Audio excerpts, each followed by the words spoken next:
బ్రాహ్మణ వైశ్య క్షత్రియులను అగ్ర కులాలుగా కిరీటం పెట్టి వారి ఓట్లతో పాలక ప్రజాప్రతినిధులు లబ్ధి పొందుతున్నారని, ఈ మూడు అగ్ర కులాలు మాత్రం ఎక్కడ వేసిన గొంగళి అక్కడే అనే చందంగా ఉన్నారని బ్రాహ్మణ వైశ్య క్షత్రియ అసోసియేషన్ నాయకులు భీమాష్ అశోక్, మహేశ్వర్ గుప్తా, రుద్రరాజు, శ్రీదేవులు తెలియజేశారు.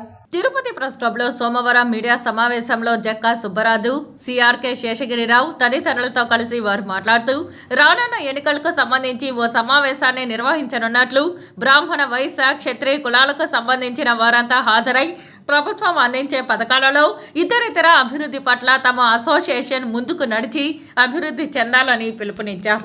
కనుమరుగైపోయిన బ్రాహ్మణ వైశ్య క్షత్రియ అసోసియేషన్ తీసుకురావాలన్న ఉద్దేశంతో మేము మొదలెట్టినాం.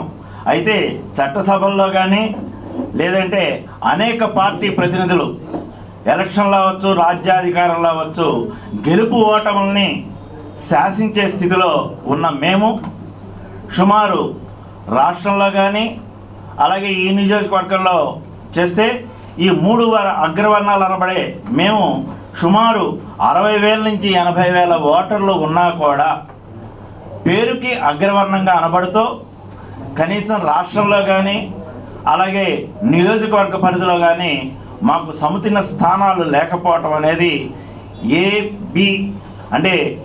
ఏవికే సమస్య అంటే బ్రాహ్మణ వైశ్య క్షత్రియులకి తీరిన సమస్యగా తీరిపోయింది.